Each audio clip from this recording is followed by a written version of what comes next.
34वें श्लोक में बलवद्दड़म पद में आया बल शब्द मनता विशेषण।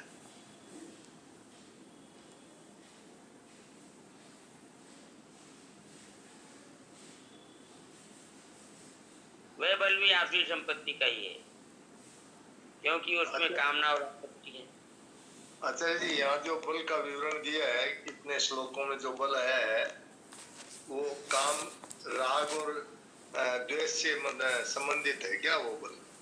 हाँ जी, हाँ, ये एक ऐसा है जो इस अध्याय के 11वें श्लोक में बताया है, ये भगवान का है, ये राग द्वेष से रहित है, ये काम और राग से रहित है। बाकी जितने जगह बता रहे हैं जहाँ जहाँ भी, वो सब काम और राग से युक्त हैं, इसलिए वो सब त्याज्य हैं। तो कामना और आसक्ति से रहित जो बल है वो निर्मल है, शुद्ध है, उसका फिर सात्विक बल रहता है मनुष्य में, वो ही उत्साह है, वो ग्रहण करने योग्य है, वो ग्रहण करने।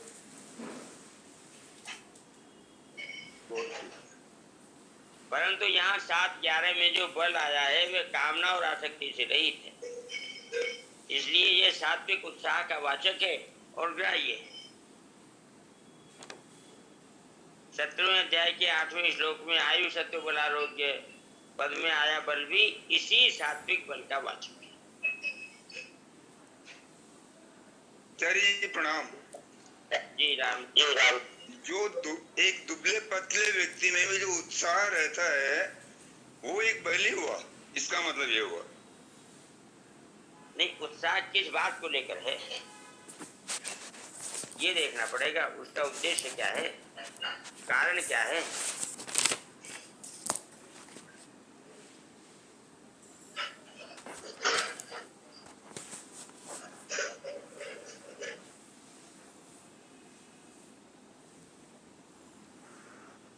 काबरा जी बताइए, कारण क्या है उस उत्साह का? दुबला पतला आदमी तो बता दिया आपने, कारण क्या है उसमें? कारण यही कि मैं अच्छा शुभ काम करूंगा, उस काम करने में अच्छा, मतलब ये आज जैसे कोई सत्संग हो रहा है तो उसमें आगे बढ़ के वो जो है उसमें काम करने का उत्साह रहता है, वही चीज कर रहा हूँ। हाँ, तो ये आसक्ति रहित होता है तभी ये उत्साह काम करता है, नहीं तो फिर शारीरिक शक्ति नहीं है तो ये उत्साह पे गिर जाता है, काम नहीं करता। कामना और आसक्ति से युक्त है तो ये पष्ट कर देता है, और कामना आसक्ति से रहित है तो ये बढ़ता रहता है। ठीक है आचार्य जी, ठीक है। राम राम आचार्य जी प्रणाम जी। शरीर का भाव कहीं इसमें संबंध नहीं है, वो सब आसुरी संपत्ति में जाएगा। ये जो भगवान के बल वाला है, स्वरूप देखना है, तो वर्तमान में पूज्य मनमोहन जी महाराज को देखा जा सकता है कि 4 घंटे सवेरे सत्संग में विवेचन करते हैं, 1.5 घंटा 3 बजे से करते हैं, और 6:30-7 बजे से लेकर 1.5 घंटा, मतलब 7 घंटा 6 घंटा पूज्य मनमोहन जी महाराज जी का सत्संग चलता है। और उनकी शरीर की बाहरी आकृति को देखें और उनके वाणी को, तेज को देखें, ओज को देखें, तो ये भगवान का बल है, ये भगवान की शक्ति है। जी प्रणाम। बहुत सटीक उदाहरण दिया है भाई जी ने, बिल्कुल एकदम अक्षर से सत्य। बहुत बढ़िया। हरिओम भाई जी, जब से स्वामी जी के पास थे तब से ऐसा शरीर देख रहे हैं। तो हम तो भाई जी जब राम सेवा आश्रम में देखे तो पहचानते नहीं थे कि कौन है, नए नए थे, किसी ने बताया तो मैं घबरा गया देख के। और जब ऋषिकेश में देखा कि गंगा जी के तट पे ऊपर जो रेलिंग बनी हुई है, वहीं एक पतला कपड़ा शरीर पे, और ठंडी का दिन, और सवेरे 6 बजे विवेचन करते थे, सवेरे सत्संग स्वामी जी का पूरा हो तब तक महाराज जी आ जाते थे और सारे भक्त लोग वहां बैठते थे, जैसे कैलाश जी को घेर के बैठते हैं वैसे ही। और शरीर 3 नंबर घाट पे बैठते थे। हाँ, 3 नंबर घाट पे। तो कहने का तात्पर्य है कि ये शरीर भाव से संबंध रहता ही नहीं है, वो उस परम सत्ता ही प्रकाशित हो रही है। ये लोग पूज्य स्वामी जी महाराज के साथ परिकर रूप में आए हुए हैं हम लोगों को कल्याण करने के लिए, अपना कुछ भी बाकी नहीं है। जी जी हाँ नारायण, हाँ आचार्य जी बढ़िया। तो कहते हैं कि इस बल, ये जो बल है, जिस बल की यहाँ बात हो रही है, काम और राग से रहित बल, ऐसा ही बल 17वें अध्याय के 8वें श्लोक में जो आहार का वर्णन किया गया है, आहारी का जो वर्णन है, उसमें जो बल आया है वह भी इसी श्रेणी का बल है। ये उत्साह का वाचक है, सात्विक उत्साह का वाचक है। इसमें थकान नहीं होती भाई जी। हाँ बिल्कुल। राजस तामस में थकान होती है, सात्विक में थकान नहीं होती। धर्मा विरुद्धो भूतेषु कामोस्मि भरतर्षभ। हे भरतवंशियों में श्रेष्ठ अर्जुन, मनुष्यों में धर्म का विधान मनुष्यों के लिए ही है, क्योंकि मनुष्येतर प्राणियों में धर्म की मर्यादा लागू ही नहीं होती। मनुष्यों में धर्म से अविरुद्ध अर्थात धर्मयुक्त काम मेरा स्वरूप है। तीसरे अध्याय के 37वें श्लोक में भगवान ने जिस काम को संपूर्ण पापों का हेतु बताया है, काम ऐसे क्रोधेश रजोगुण समुद्भव महाशनो महापापमा विद्येन में वैरिणम, उस काम का वाचक यहाँ काम शब्द नहीं है। यहाँ काम शब्द गृहस्थ धर्म के पालन का वाचक है, संतानोत्पत्ति का वाचक है।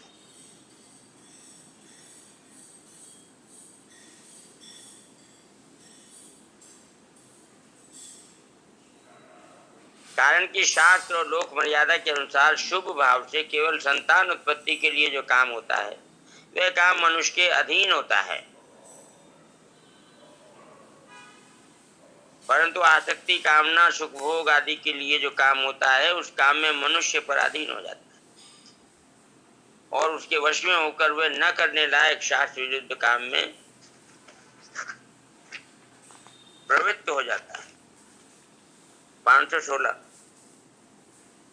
शास्त्र विरुद्ध काम पतन का तथा संपूर्ण पापों और दुखों का हेतु होता है।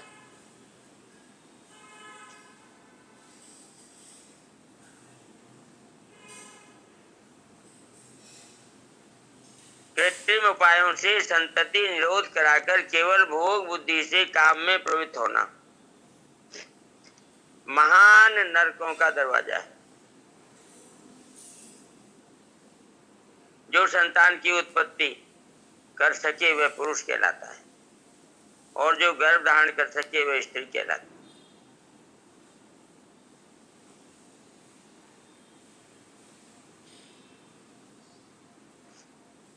अगर पुरुष और स्त्री ऑपरेशन के द्वारा अपनी संतानोत्पत्ति करने की योग्यता को नष्ट कर देते हैं, पुरुषत्व और स्त्रीत्व को नष्ट कर देते हैं, वे दोनों ही हिंजड़े कहलाने योग्य हैं। नपुंसक होने के कारण देव कार्य और पितृ कार्य में उनका अधिकार नहीं रहता। हवन पूजन और श्राद्ध तर्पण आदि में उनका अधिकार नहीं रहता।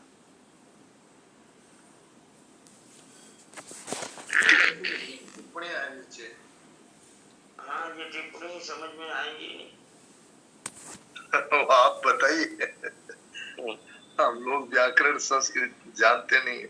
ये शास्त्रों का इसमें प्रमाण दिया गया है। ठीक है। एक सिद्धांत कौमुदी का व्याकरण के ग्रंथ है ये। एक कात्यायन स्रोत सूत्र का प्रमाण है। आचार्य जी प्रणाम जी। ये अभी जो श्री विद्या मठ है द्वारिकाधीश वाले शंकराचार्य जी के जो अभिमुक्तरानंद जी महाराज जी हैं, सरस्वती अभिमुक्तेश्वरानंद जी, हाँ। ये कहते हैं 2-4 दिन पहले भी बोल रहे थे कि अंग विहीन व्यक्ति शंकराचार्य नहीं हो सकता। तो ये बात तो यहाँ दूसरी वाली टिप्पणी से तो अंगहीन वाली बात पकड़ में आ रही है। हाँ, ये बात ये है कि जितने भी देव कार्य हैं, पितृ कार्य हैं, हाँ उनमें अंग विहीन जो है, नपुंसक जो है, वह अधिकारी नहीं है। हाँ स्त्री में मातृशक्ति नष्ट हो जाने के कारण उसके लिए परम आदरणीय एवं प्रिय माँ संबोधन का प्रयोग भी नहीं किया जा सकता। जी बिल्कुल। इसलिए मनुष्य को चाहिए कि वह या तो शास्त्र और लोक मर्यादा के अनुसार केवल संतानोत्पत्ति के लिए काम का सेवन करे अथवा ब्रह्मचर्य का पालन करे। क्योंकि फिर ये रहेगा ना आरती वगैरह हम लोगों की भी परिशिष्ट भाव। तो 11 है, अपने को 15 मिनट लगेगा। हाँ 10 बजे सोचता हूँ। जंगम सृष्टि मात्र काम से पैदा होती है। अपने को 15 मिनट लगेगा। अच्छा अतः मनुष्य में जो काम धर्म से विरुद्ध नहीं है, मर्यादा के अनुसार है, वह काम भगवान का स्वरूप है। भगवान पहले कह चुके हैं, मत्स्य पर धर्म नान्यत् किंचित् अस्ति, और आगे भी कहेंगे, ये चैव सात्विका भावा राजसास् तामसाश्च ये मत्ते वेति तान् वेति न त्वं तेषु ते वै, 12वें श्लोक में कहेंगे, और वासुदेव सर्वम 19वें श्लोक में कहेंगे। अतः जैसे धर्म युक्त काम भगवान का स्वरूप है, ऐसे ही धर्म विरुद्ध काम भी भगवान से अलग नहीं है। जो धर्म विरुद्ध काम का आचरण करते हैं उनको नरक रूप से भगवान मिलते हैं, क्योंकि नरक भी भगवान ही है। परंतु गीता का उद्देश्य मनुष्य को नरकों में अथवा जन्म मरण में भेजना नहीं है, प्रत्युत उसका कल्याण करना है। उद्देश्य सदा कल्याण का, आनंद का ही होता है, दुख का नहीं।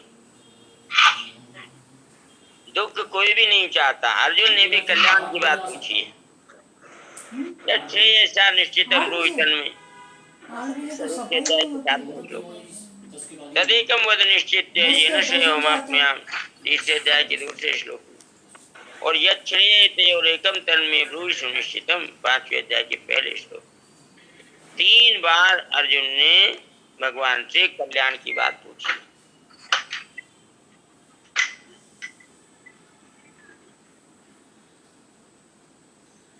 उदाहरणार्थ शब्द अच्छे भी होते हैं और बुरे भी, पर व्याकरण में अच्छे शब्दों पर ही विचार किया जाता है, क्योंकि व्याकरण आदि भी मनुष्य के उद्धार के लिए है।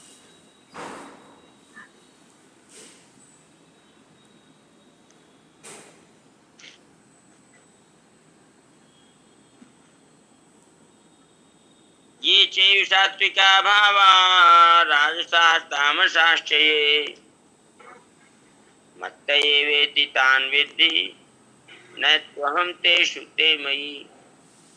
और तो क्या कहूं, जितने भी सात्विक भाव हैं और जितने भी राजस भाव हैं तथा तामस भाव हैं, वे सब मुझसे ही होते हैं, ऐसा उनको समझो। परंतु मैं उनमें और वे मुझ में नहीं।